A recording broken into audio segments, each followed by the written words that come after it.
Hello and welcome to the News9 Plus show on the world's first news and current affairs OTT platform, News9 Plus. On Sunday, we saw the fall of the House of Assad, a dictatorship that had ruled Syria for over half a century. President Bashar Assad fled his country for Russia, and 48 hours later, we're witnessing the unprecedented scene of an assault on Syria's military infrastructure by the Israeli Air Force, and the Israeli ground forces are moving into Syria as well. The report suggests that the Israeli Air Force has destroyed Syria's Air Force on the ground, its navy in the water, and all its air defense missiles and radars. In fact, Syria's entire conventional military infrastructure has been destroyed. Now, yesterday, Israel told the world that its 1974 agreement with Syria was null and void. But why is Israel carrying out these operations, these unprecedented defanging operations, if you can call them that? What happens to Syria now after the fall of the House of Assad? Will Syria once again become an Islamist paradise with groups like ISIS free to regroup and worse, attract recruits from across the world, including India? Joining me to discuss this are Itai Melchior from Israel, Professor Dipankar Sengupta, and in the studio I have with me my colleague Sumit Chaudhary. Gentlemen, welcome to the News9 Plus show. Sumit, you've just returned a few weeks back from Lebanon, and a week is a long time in West Asia. Syria is in completely state of collapse. The Israeli forces are moving freely across Syria. Tell us what your sources are telling you right now from the ground in Syria. Well, Sandeep, the condition right now is that the Israeli forces have nearby to the Damascus, about 10 kilometers they have reached to the Damascus, and from last 48 hours, more than 300 airstrikes have been conducted in the different parts, especially into the southern part of Damascus. And their main aim is not only to destroy the air capabilities of Syrian Air Force, but also arms and ammunition depot and their weapon depots. And they are doing all those things because they don't want that all these capabilities, all these weapons should hand it over to all these rebellion groups, and in near future they will going to use all these weapons against Israel. So that's why Israel have moved. But what is more important, that now Israel forces, IDF, have moved from the Golan Heights and they have captured the areas like Dara, Nava and other areas which are known to be the lines from where they have fuel, or where they have give the rasad, or the logistic support in the west bank and also into the south sub to the Hezbollah. So that is why the Israeli forces have captured maximum areas, and they have been doing all these preventive actions just so that these weapons and these arms and ammunition should not be handed over to the rebellion groups. Absolutely, very interesting takes there, Sumit, and I'm absolutely a big fan of your reports from the ground, especially from Lebanon a few weeks back. But over to Itai. Itai, we've seen Israel launch preemptive strikes on nuclear facilities of Iraq in 1981 and in Syria as well in 2007. Explain for us, our viewers, why is the IAF literally destroying Syrian military infrastructure? Syria does not have a navy, it seems. The air defense forces have been destroyed. The ballistic missile forces have been shattered. The air bases have been hit. Military infrastructure has been targeted. What's going on the ground right now? Yes, so this is a very good question. And let me just unwrap this for your viewers. First of all, it's important to understand that Israel has no claim or wish to conquer any part of Syria. Israel's only problem with Syria in the last couple of decades has been that Syria was taken over by Iran and was used as part of the Iranian ring of fire against Israel, yes, being the main throwaway for Iranian weapons and training to take place, and for Hezbollah to regroup and practice. So certainly Syria was not a friend. That said, the border itself with Syria has been Israel's most quiet border. And Israel has always been watching very carefully what is going on there. But since 2011, when the internal conflict broke out in Syria, Israel was mainly watching and here and there targeted strikes against Iranian targets or against supply chain to Hezbollah in Lebanon. This is all changed now. Yes. That Syria has more or less collapsed as a country, and we don't know what shape it is going to take now and who is going to have the hand on the steering wheel. Remember that Turkey has been doing similar attacks to what Israel did in the north, Yes. also to prevent ammunition and capabilities of falling into the hands of the Kurds, the Right. same way that no one in the West wants Islamist groups to have access to chemical weapons. We know Assad had Yes. chemical weapons for the sheer fact that he used it against his own civilians. Yes. So nobody wants those chemical weapons or other capabilities in the hands of Islamists that no one really knows what their intentions are. Right. That said, it's important to understand, I think some of the reports have been exaggerated. My sources tell me that Israeli movement has been into the demilitarized zone, which is Right. part of Syria but considered demilitarized, and also taking over the Syrian Hermon mountain, Yes. which the Syrian troops had abandoned. Israel has not shot one fire at anyone. There's not been Yes. any conflicts, but it has moved into defensive positions to make sure and to deter anybody who has bad ideas, and stating that this is temporarily until we see what is going on. Yes, absolutely. What is going on? The world is watching as Syria is turning into some kind of a black hole. I'm going to ask Professor Sengupta this. Professor Sengupta, we spoke about what's going on with Syria just yesterday. Explain to our viewers whether Syria today is what, say, Afghanistan was, just before the Taliban took over and just after the Soviet withdrawal in 1996, 95, 96. Is Syria the new black hole of West Asia? There are parallels. They say history repeats itself, but sometimes it rhymes. Right now, what has happened is negotiations prior to what happened yesterday, I would say, have succeeded. We know negotiations were going on because the Iranians have let us in. Yes. It is clear that Assad was told by the Russians that his position was untenable, and he was told this quite some time ago. Yeah. And therefore, the prime minister he appointed, we now know that HTS have said that they were in consultations with the prime minister quite some time ago. So clearly, Assad knew what was going on. Right. His wife and children left, and he is also left. His extended family has also left. Now, to that extent, it is successful because we did not see the kind of trapping of Najibullah as we saw in 1992. Yes.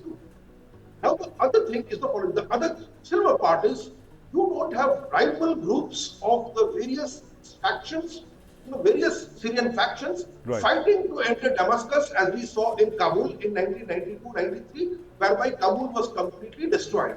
Right. If you look at the Kurds in the north, they are, in the Syrian context, satisfied. Right. If you look at the Druses in the south, they are also satisfied. They have no urge to go and conquer Damascus.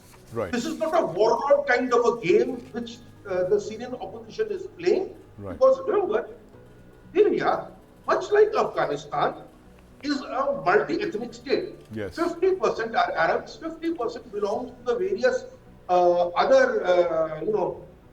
ethnic linguistic groups, Kurds, Druses included. They have all their regions of influence, and if truth be told, they would be quite happy to remain where they are. Right. However, Kurds know this, that an independent Kurdish state to the north would be a red flag where Turks are concerned, Iraq is concerned, and Iran is concerned.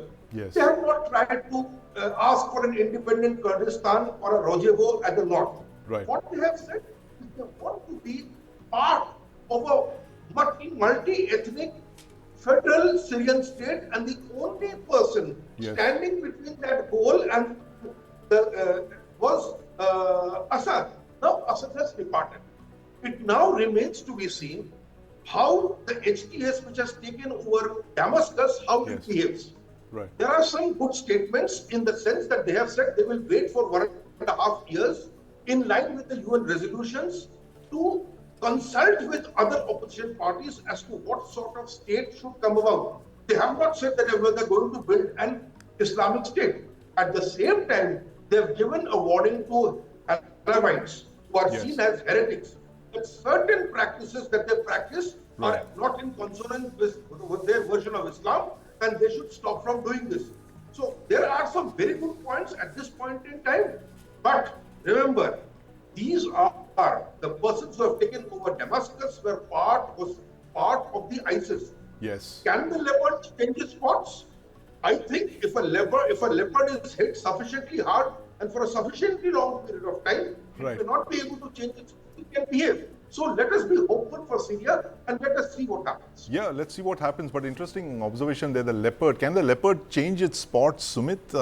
You have Golani, who's an ex-ISIS guy, ex-Al-Qaeda. He says that, no, I'm now a reformed guy. I was, in my youth, I was very rash and I was in Al-Qaeda and ISIS, but now I'm a changed man. Do you think a leopard will change its spots, or is Syria on its course to becoming an Islamist state and a nightmare to the entire world? But Sandeep, I think that there are many similarities between Taliban, especially in Afghanistan and Syria. But what is more important, that we have found a direct involvement of Turkey in the government formation in Syria. Yes. Jalani may be called a head of HTS, but he has been working on the will of the Turkey. And what is more important, that they have a from 2017, when they turned to be the moderator or modern form of organization, they call themselves reformers. They wanted to fight for the Aleppo and Idlib, but we have seen that they have formed a government which is known as the Salvation Government in Idlib and Aleppo, and they have been working on that. And I think the Prime Minister of the Salvation Government, Mohammad Bashir, I think he will be the face of government, and Jalan will be the person who will be handling, or he will be the supreme leader who can not only accommodate or deploy or execute all the wills of Turkey, Israel and America, but also the supreme leader who can control the government behind the scenes. So I think that the government formation will be entirely different, and I think the direct involvement of Jalani will not be there in government, but he will be controlling the government, same we have seen in Iran, as the supreme leader has been controlling the government. Or in Afghanistan, where you have Haibatullah Akhundzaza, who's the supreme leader, who's the force behind the government, but he's rarely seen, and he's in the backdrop. And you're saying that Golani isn't unlikely, he's unlikely to actually become the face of the government himself. He's not going to be the prime minister. He's certainly not going to be administering Syria. See, there are two important things, Sandeep. They need a person who can control the rebellions. There are almost about 26 rebellion groups. They need to consolidate them. They need to take them on a same line, same track. And there is a other part, which is how to run the government on day-to-day basis. So Jalani can handle all the rebellions group. He can consolidate them. He can do all their accommodate their wills and whatever they want. But on the other side, the government should be that they can perform the day-to-day work. They can do something for the local people. They can engage the international or the neighboring countries. I think those two parts cannot be merged together, and that is why I am saying Jalani can handle the rebellion groups. He can handle the military part, and Bashir, who is the Prime Minister of the Salvation Government from last almost 1 year, he will be the face of the government, and he can handle, because he's a trustworthy guy for Turkey also, for the Jalani also. So he will be the front person who can run the government on day-to-day basis. Interesting, and that's something that we really will be watching very closely. HTS, what it's like administering Syria after the capture of Syria from the House of Assad. But Itai, the UN has accused Israel of violating this 1974 disengagement agreement with Syria, and of course Israel has said that its military moves over the last 48 hours are limited and temporary, and it's meant to safeguard your positions on the Golan. But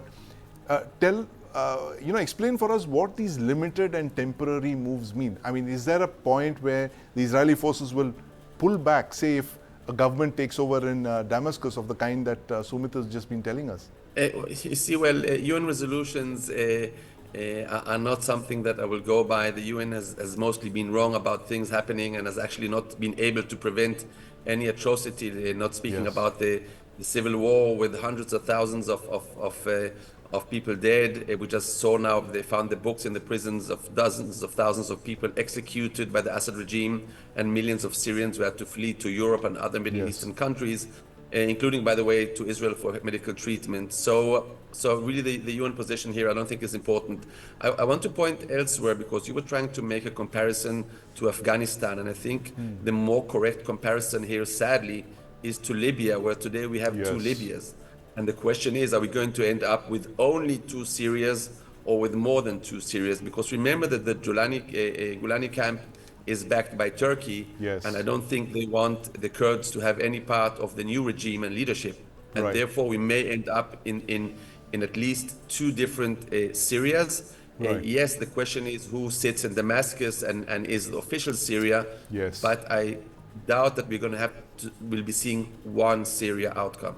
Yeah, absolutely. And Professor Sengupta, we were talking about this yesterday, of how Syria, the country that we knew, the Syrian Arab Republic, has ceased to exist. And it's actually been on a very thin, wicket for the last couple of years. But now it has literally ceased to exist. There are probably 4 or 5 Syrias, depending on how many groups you're counting. What does this really mean for the rest of the world when you're looking at Syria as having hosted one of the fiercest and the most ferocious terrorist groups ever, ISIS, a decade ago, which controlled a territory the size of the United Kingdom? Are you looking at a return to some kind of a ISIS kind of situation of 2014, where you have new groups that are coming over there, they're existing in this kind of chaos, and who knows, recruiting people from across the world like what happened a decade ago? In a sense, you've actually handed over power to a mutated form of ISIS, Right. with the hope that it is actually better, it's learned its lessons. Right. And on the face of it, it appears that may have happened. Okay, only the future will tell. But the fact is, this particular gentleman who has come in does not just have Turkey's help, he also has the help of the United States. Right. Will he overshoot his ambitions? Look, the fact remains that he is hemmed in by all sides. Right. If he overindulges, basically, risks something, turns adventuristic, Yes. the fact is he will get hammered. Right. Now, he will get help from the Turks, of course, who would not want the Kurds to achieve a position of salience, even though the Kurds of Syria have made it very clear that they're not asking for an independent state. But then there are other factions, Druzes, etc., and the Alawites are still, Alawites are not spread all over India. They're compacted in the Yes. south of Lebanon, bordering Lebanon. So the fact is, if these people overplay their hand, then the United States and Russia might come together and do something unpleasant to them. At Right. this point in time, their actions and their words seem to indicate that right now consolidation of power is what they're looking at. Look, Right. the division of responsibilities, day-to-day responsibilities being given to Mohammad Bashir, who has some experience in this hand, and the large part of fighting and negotiations being taken upon by Gilani Yes. himself, is a sign that there is some sort of rationality and organization in all. Okay, this is, as I repeatedly said, this is something that was the result and outcome of negotiations. Right. It was not as chaotic as Libya was. So it is quite possible this gentleman, knowing who he owes his power to, will behave possibly more rationally than players in Libya have behaved. Right. But again, as I said, early days, you never know what's going to happen tomorrow.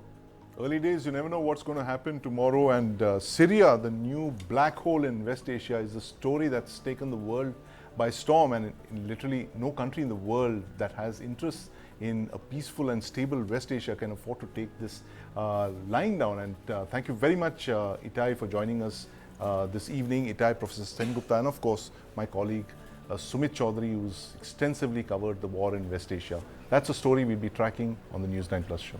From beauty queens to businessmen, the list of Indians being scammed in digital arrests is growing longer. Crores of rupees are being lost to these scams each day. And this is despite multiple warnings and a mention in Prime Minister Modi's Mann Ki Baat radio show. Digital arrests are raging across the country. People are being scammed. The Madhya Pradesh crime branch, for instance, has just arrested 4 persons in connection with this digital arrest case, where an Indore-based businesswoman was duped of 1.6 crore rupees. How can you evade digital arrests?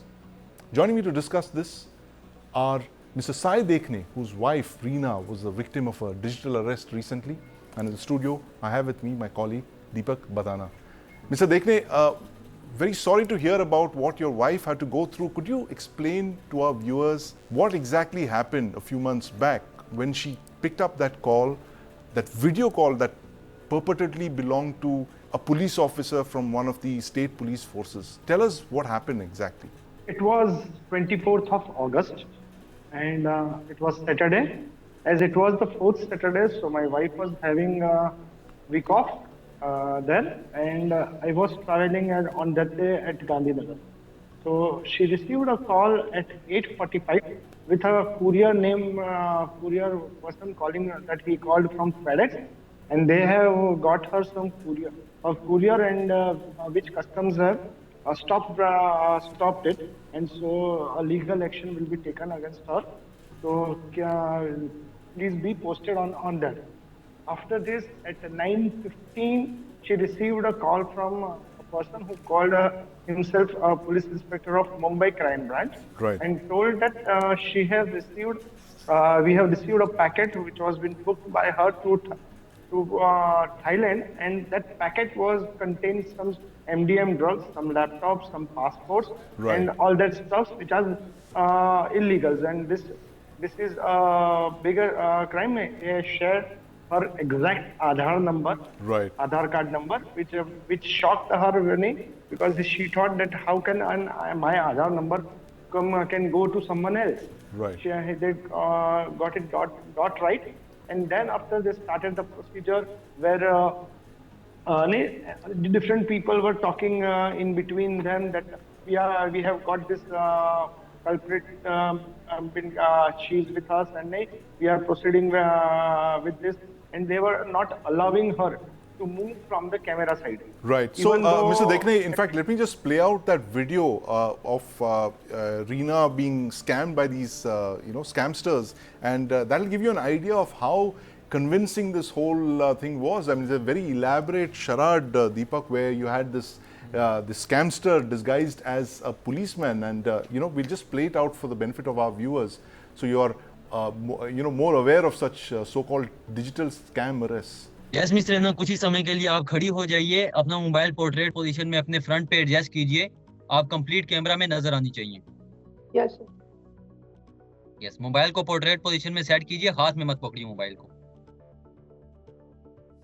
Okay okay miss Reena, first of all let me introduce myself. My name is Rakesh Kumar, IPS officer from Mumbai Cyber Crime East Branch. Okay, अभी आप मुझे सुन भी पा रही होंगी, देख भी पा रही होंगी।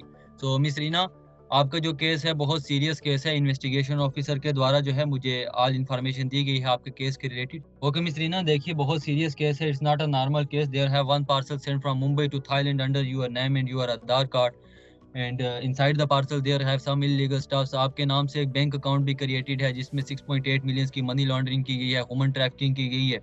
सो सीबीआई जो है आपका केस इन्वेस्टिगेट करेगी।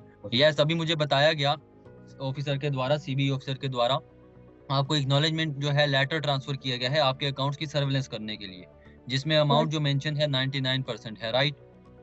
Yes sir. तो ऑफिसर ने मुझे बताया कि आप चाहती हैं कि कुछ परसेंटेज कम किया जाए। कितना आप दे सकती हैं, आप जरा मुझे बताइए। सर आप जितना कम ले सके, क्योंकि मैंने बोला है इनको, सर को, कि मेरा ये जो है, मेरी मम्मी जब अब शी इज नो मोर, उनका जो लास्ट का सेविंग था सर वो मुझे दे के गए हैं, और मैं खुद की स्केलोडर्मा पेशेंट हूँ सर। तो मुझे आए दिन मेरी जो एक मेडिसिन है वो अराउंड 30-40 रुपीज़ का है। तो मुझे सर यही था, बहुत मैं क्लियर बोल रही हूँ कि सर ने मुझे बोला है कि अमाउंट रिफंड हो जाएगा, बट सर होगा नहीं होगा आई डोंट नो। मतलब ट्रस्ट है सर, बट थोड़ा सा माइनस प्लस ये भी चल रहा है। तो सर प्लीज़ आपके एंड से जितना हो सकेगा वो आप करिए। मैं आपको, अगर देखिए सर 5,000 10,000 होता है तो भी ठीक है, उससे कम होता है तो भी ठीक है sir. Please my request is that कि आपको जो प्रोसीजर करने के लिए या जो मेरा अकाउंट चेक करने के लिए आपको जो करना है, जितना आप मिनिमल अमाउंट कर सके उतना सर, क्योंकि this is my okay miss Reena, देखिए मैं एज ए आईपीएस ऑफिसर आपकी जो भी कंडीशन है इसको देखते हुए, जो भी सिचुएशन है, मैं ओनली जो है आपकी सर्विलेंस अमाउंट जो है उसके लिए ओनली 1 लाख रिकमेंड करता हूँ। बाकी जो भी अमाउंट है वो हमारे द्वारा मैं खुद पे करके आपके अकाउंट्स की जो है सर्विलेंस कर दी जाएगी। Okay, That just tells you how elaborate that scam was. You have the scamster disguised as a police officer, Deepak, sitting there in what appears to be a police station of sorts, a crime branch in Mumbai, and preying on a gullible Reena Dekne. And Mr. Dekne, it's scary to look at it. Every time we see it, it's absolutely chilling. That the extent to which the scamsters have gone. They've got this police officer, so-called police officer in a costume. Do you have any idea who this person was and how have the police reacted to your complaint? Firstly, I'm very clear that this person is not the police officer or the person one amongst them, because this video was shared by from their end only. My Right. wife has not recorded this video. Right. This video was shared from their end. So I'm very sure that the person sitting here is also an AI generated person, or some fake video has been done on this. Yes. So I'm very sure that the person might not be the same. He may not be the person who he says he is. So Amit Dubey, a cyber Yeah, expert, joins us. Amit, we've been seeing increasing number of such cases. We're speaking to Mr. Sai Dekni, whose wife was, so-called digitally arrested, and she's been put through a lot of mental agony.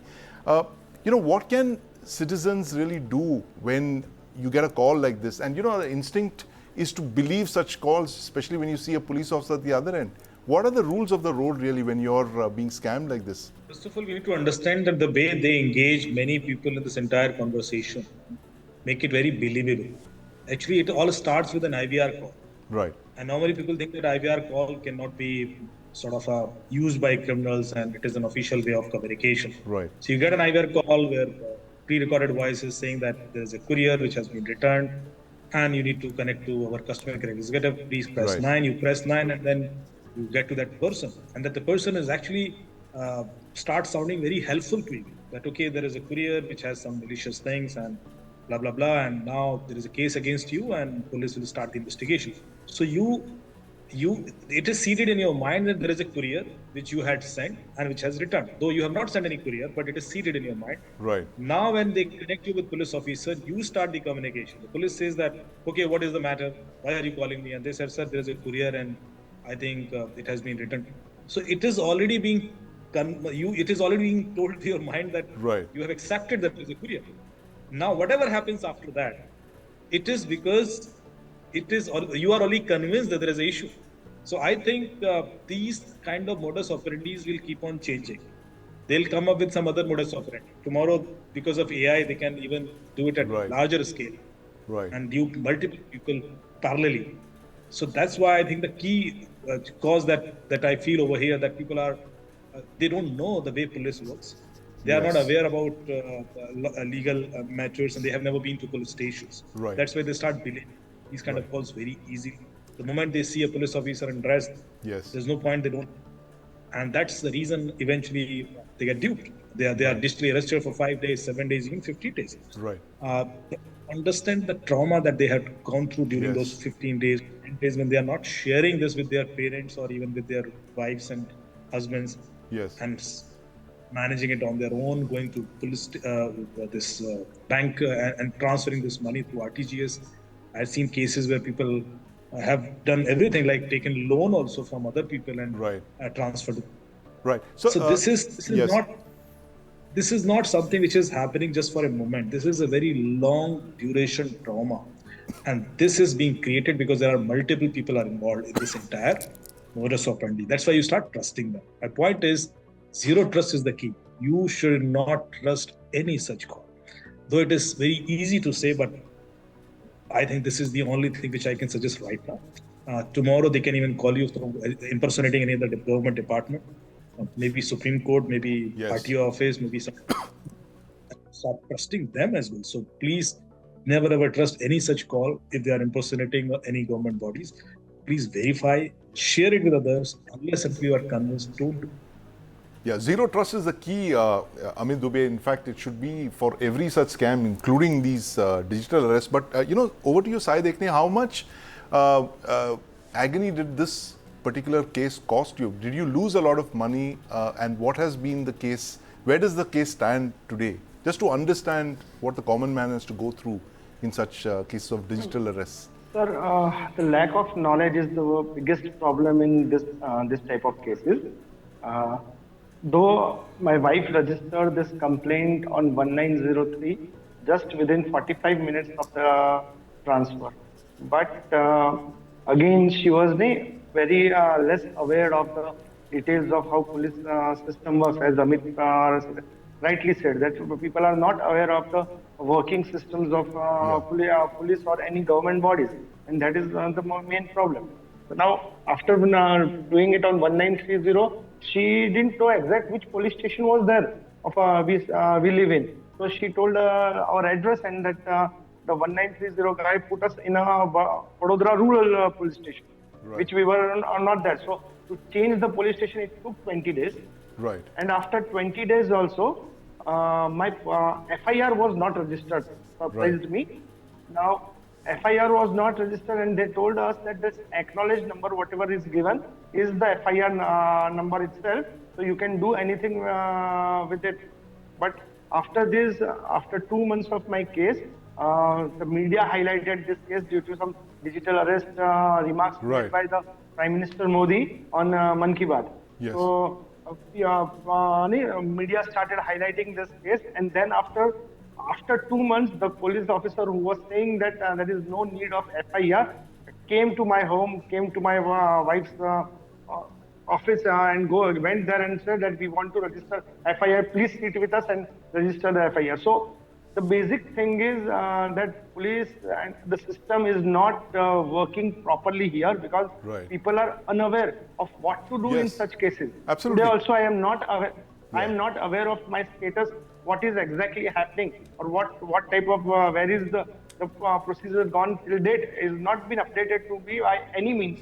Right, absolutely. Sai Dekne, not only the consumers and not just the civilians, but also the law enforcement officials are completely unaware of such cases. Deepak, but what Amit Dubey mentions, very worrying, the fact that the cyber scamsters seem to be always a step ahead, and tomorrow it could be full-fledged AI tools that they could be using to scam gullible citizens.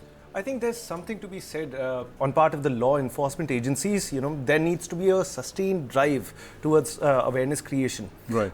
Besides this case, there have been several other cases in which, in fact, highly educated lawyers, AI engineers, businessmen, yes, beauty queens, they've all been targeted. But there are few commonalities in all these cases. Right. Number one, no police official is going to conduct an investigation on WhatsApp video. Right. This is something, Digital India has made leaps, yes, but we've not come that far as yet. So, on part of the citizens, there is this fear of, the law enforcement agencies, yes, which is being exploited. Right. Right. And another thing is that in every single case, the victim is, told again and again that they should not be speaking about it to anyone. Yes.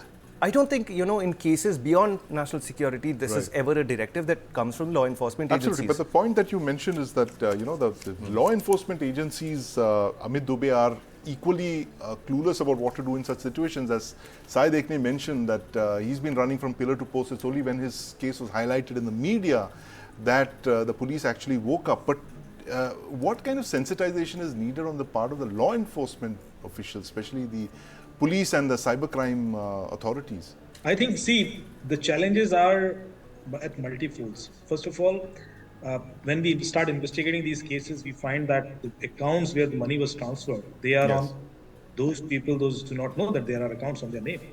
Probably some farmer from Odisha, some vegetable vendor from Kolkata, and entire money is eventually withdrawn either through ATMs, or it has been converted into cryptocurrencies or gaming currencies sometimes, or even gift cards, Amazon gift cards or Apple cards.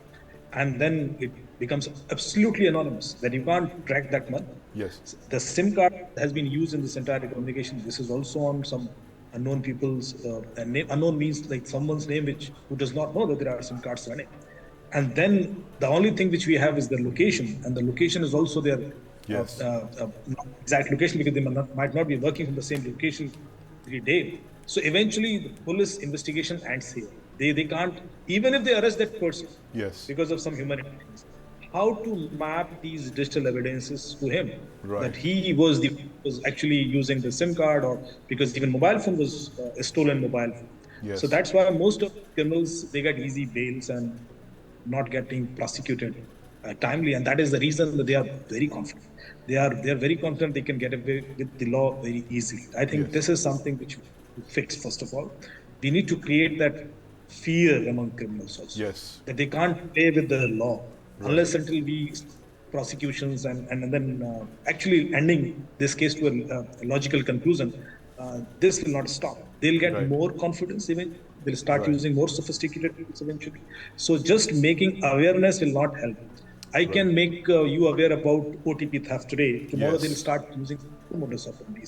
So it is a continuous process. I can't ensure that you will be told about latest modus operandi in time, and you can also get it either through medias or something. Right. Nobody can. Yes. Because they are very fast, as we know. So I think it should be stopped at the source. We can't give this onus to the victims. कि भाई आप सीख लीजिए, आपको आपकी जिम्मेवारी. We can't just force them all the time. Absolutely. This Yes. is at the source. Why only victims should know about these things? Why can't we do some mechanisms? Yes. At the source side, money is flowing. Why can't it be blocked there? Because the victim they have mentioned that they have called to the bank within 45 minutes. Yes. 1930 was 45 minutes.